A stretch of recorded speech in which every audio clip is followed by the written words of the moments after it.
हम लाते हैं top news, आपके फेवरेट टॉक शोज और अनलिमिटेड एंटरटेनमेंट सिर्फ यूट्यूब पर। अगर आपने अभी तक हमारा चैनल सब्सक्राइब नहीं किया तो अभी सब्सक्राइब करें और बेल आइकॉन को क्लिक करके हमारी लेटेस्ट वीडियोस के बारे में अपडेट जानें। सब्सक्राइब कीजिए और हम आपको लिए चलेंगे आपकी फेवरेट वीडियो की तरफ।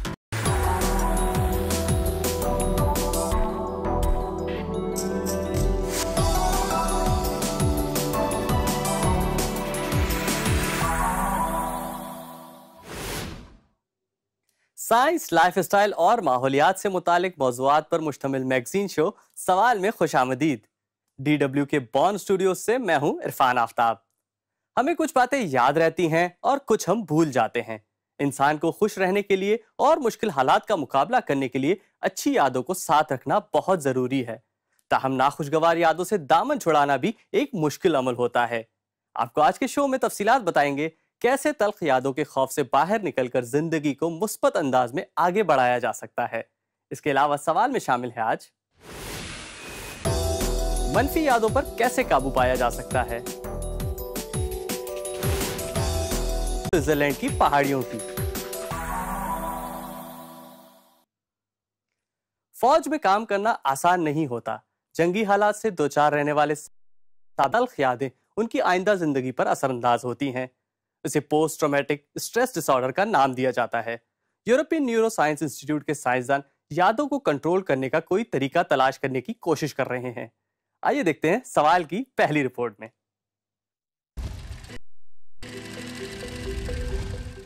यादें ये हमें माजी की सैर कराती हैं, हमारे हाल के फैसलों में मदद देती हैं और हमें मुस्तकबिल के लिए तैयार करती हैं। ये हमें अपनी जात की पहचान में भी मदद देती हैं।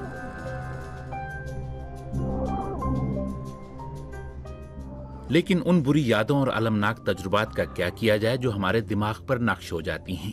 यादें जिन्हें हम भुला देना चाहते हैं लेकिन भुला नहीं। ये तस्वीर मैं कंट्रोल नहीं कर सकता। अचानक मैं खुद को आग के गोले में घिरा लाशें और चेहरे देखता हूँ। ये अक्स मेरा पीछा नहीं छोड़ते। 2002 में जब रॉबर्ट अफगानिस्तान में तैनात था, उसके साथियों से एक खतरनाक गलती हुई। वो एक रॉकेट को नाकारा बना रहे थे जो गलती से फट गया।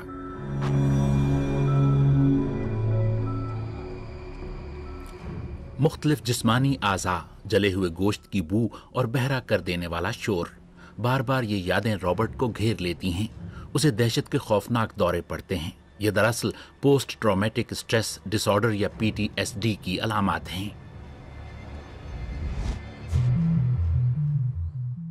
यूरोपियन न्यूरो साइंस इंस्टीट्यूट के साइंसदान यादों को कंट्रोल करने पर काम कर रहे हैं।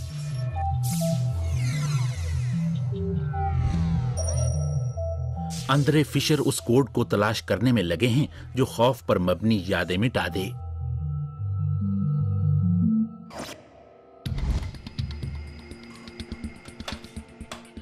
फिशर तवीलुल मुद्दती मेमोरी पर काम कर रहे हैं। यहीं खौफ की यादें स्टोर रहती हैं। वो उस एंजाइम को तलाश कर रहे हैं जिसका काम मनफी तजुर्बात को जखीरा करना होता है।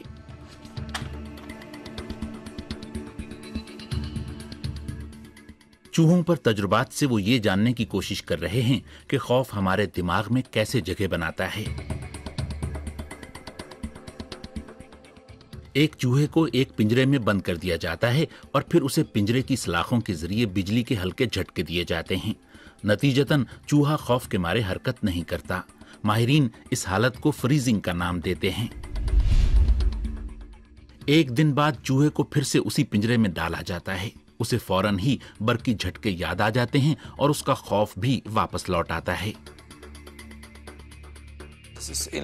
ये वैसा ही है जैसे कोई आदमी किसी नए शहर में जाता है जहां उसे लूट लिया जाता है। अगली बार जब वो वहां जाएगा तो ज्यादा मोहतात होगा या फिर वो वहां जाएगा ही नहीं। इर्तकाई लिहाज से खौफ की बात समझ में आती है, मगर सदमे या तकलीफ की सूरत में यादें बतदरीज खत्म नहीं होती बल्कि ये कायम रहती हैं। लिहाजा ये यादें जिन्हें फ्लैशबैक का नाम दिया जाता है, मुतासरा शख्स को कहीं भी और किसी भी वक्त तकलीफ में मुब्तला कर सकती हैं।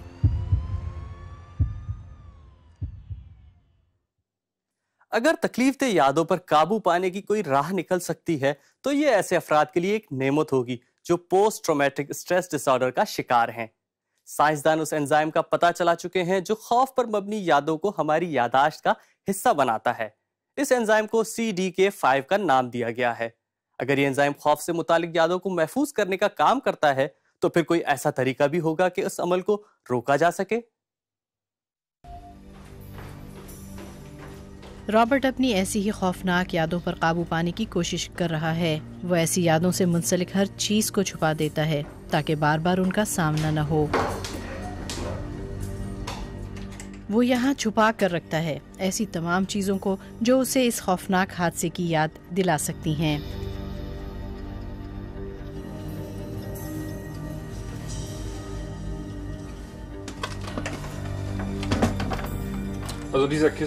यहाँ इस बॉक्स में मेरी बुरी यादों से वाबस्ता चीजें वैसी ही रखी हैं जैसे वो थीं।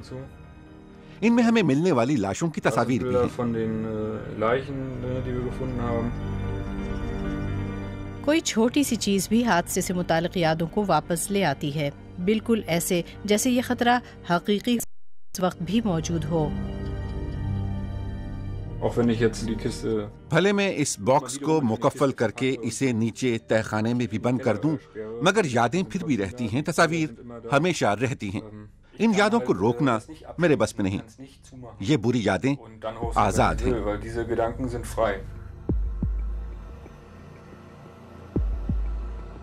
रॉबर्ट के लिए ये एक नेमत की तरह होगा अगर इन यादों से पीछा छुड़ाने का कोई तरीका मिल सके। इसी दौरान आंद्रे फिशर को वो एंजाइम मिल गया है जो खौफ की यादों को महफूज करने का जिम्मेदार है, यानी CDK5। CDK5 एंजाइम यादों को महफूज रखने और उन्हें याददाश्त का हिस्सा बनाने के लिए अहम है। अगर बुरी यादों को जखीरा करने का जिम्मेदार कोई एंजाइम है तो फिर इसे ब्लॉक करना या रोकना भी मुमकिन होना चाहिए। अगर फिशर इस एंजाइम को तलाश कर सकते हैं तो वो मनफी यादों को तवीलुल मुद्दती याददाश्त का हिस्सा बनने से रोक भी सकते हैं।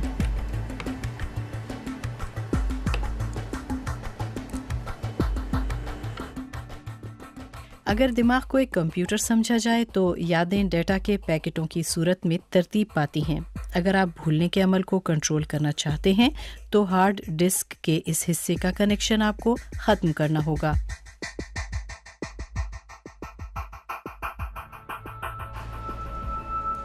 साइंसदान ये जानना चाहते हैं कि वो अपनी यादों तक पहुंचने के सिलसिले को कैसे रोक सकते हैं। इसके लिए वो चूहे वाले तजुर्बे में एक नया मादा इस्तेमाल कर रहे हैं। ये मादा CDK5 की प्रोटीन के साथ जुड़ जाता है और उसके काम में रुकावट डालता है। चूहे को दोबारा पिंजरे में डाला जाता है। अगर इस मादे या एजेंट ने ठीक तरह से काम किया होगा तो चूहा बिजली के झटके की तकलीफ को भूल चुका होगा और वाकई वो इस तरह बर्ताव कर रहा है जैसे कुछ हुआ ही नहीं था। मिशन मुकम्मल हुआ। न्यूरो साइंसदान ने खौफ भुलाने वाला मादा तलाश कर लिया है। लेकिन रॉबर्ट के लिए ये खबर काफी देर से आई है। वो अपने खौफ पर काबू पाने के लिए गुज़श्ता कई बरसों से नफ्सियाती इलाज का सहारा लेता रहा है।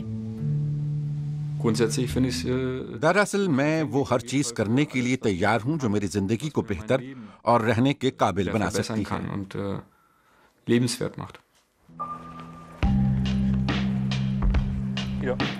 लेकिन इस फौजी के नजदीक एक चीज बिल्कुल वाज़ेह है, वो ये कि उसकी यादों के सिरे से ही मिट जाने का अब सवाल ही पैदा नहीं होता। ये अब इसकी जात का हिस्सा बन चुकी हैं।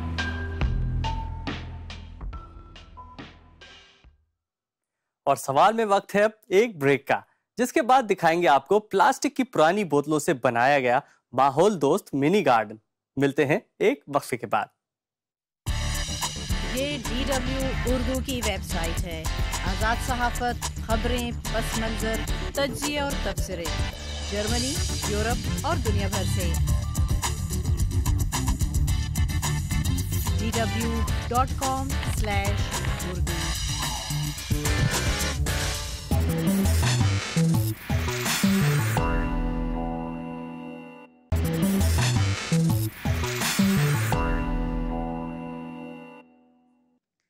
प्लास्टिक की बोतलें माहौलियाती आलूदगी के हवाले से बदनाम हैं।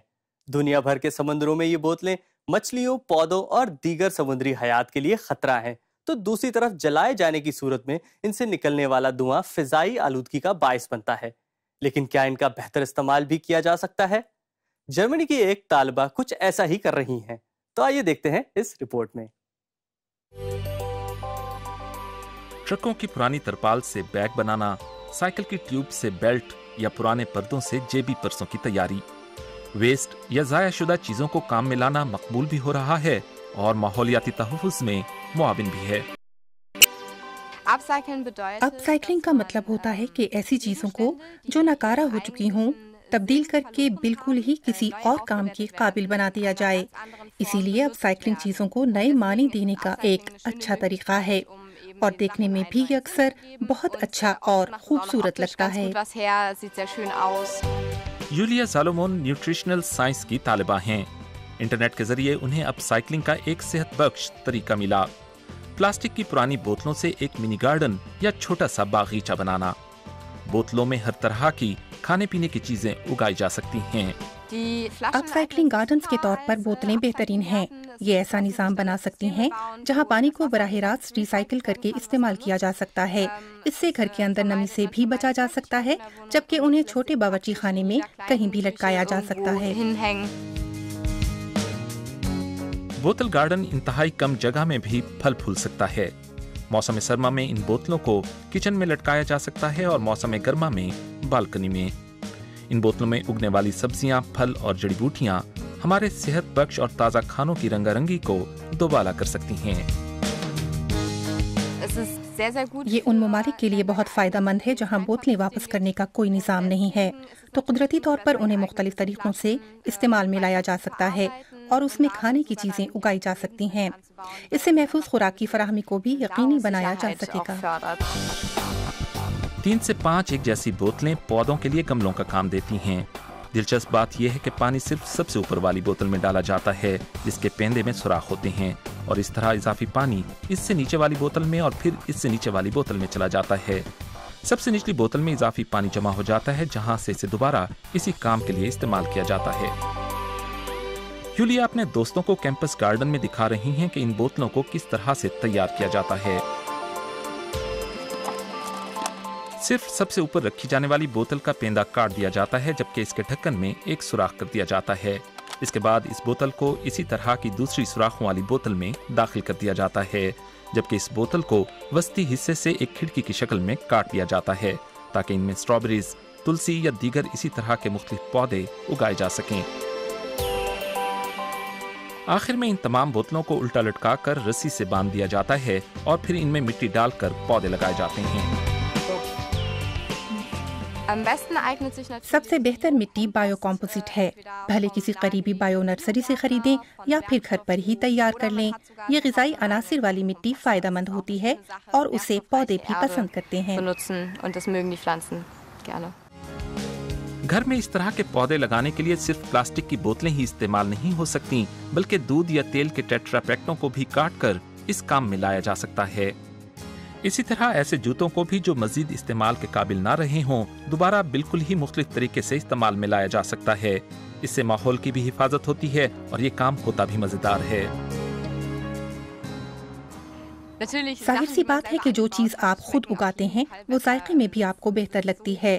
इसके अलावा भी इसके बहुत से फवायद हैं। माहिरीन इस तरह के कंटेनर गार्डन्स को दुनिया भर में ग़िज़ाई क़िल्लत पर काबू पाने का आसान और कारगर तरीका समझते हैं और अपनी मेहनत का फल तो अच्छा ही लगता है।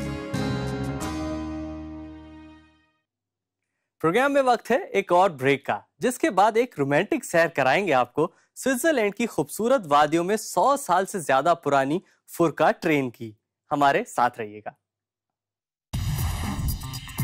फेसबुक और ट्विटर, मौज़ूआत जो ज़ेरे बहस हैं, मालूमात जो लोगों को जोड़ती हैं। आपकी राय DW फेसबुक और ट्विटर पर।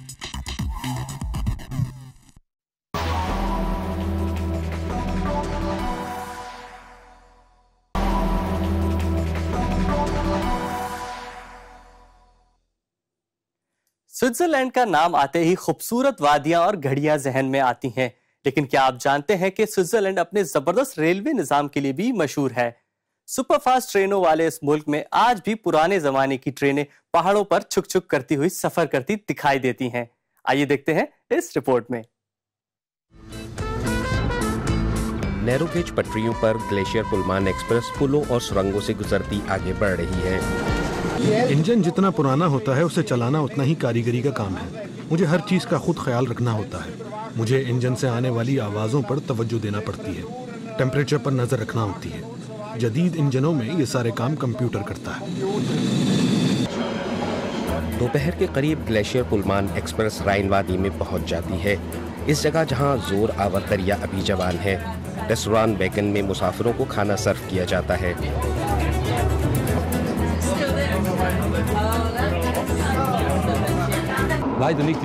हम आलमी चैंपियन हैं। फुटबॉल में तो नहीं कभी बनेंगे, लेकिन हम रेल के सफर में आलमी चैंपियन हैं और हमें इस पर नाज है। स्विस लोगों को फख्र के इजहार में थोड़ी मुश्किल होती है। कोई और मुल्क ऐसा नहीं जहां ट्रेन का सफर स्विट्जरलैंड से ज्यादा किया जाता हो। हमारे यहाँ रेल की तवील सुरंग है, लेकिन स्विस लोग उसे दिखा नहीं सकते। उन्हें फख्र होना चाहिए। लेकिन ट्रेन के मुसाफिर बहरहाल लुत्फ ले रहे हैं।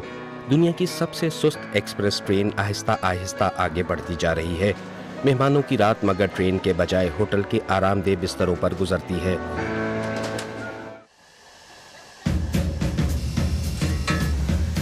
सफर का आगाज भरपूर जोश से होता है। भाप के इंजन वाली एक दूसरी ट्रेन में मुसाफिरों को 100 साल से ज्यादा पुरानी फुरका ट्रेन में एक रोमांटिक सफर का पूरा मजा मिल रहा है।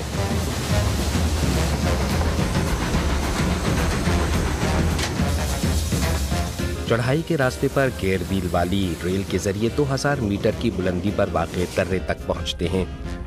यहाँ जुलाई में भी बर्फ मौजूद है। इसे कहते हैं रेल का मजा।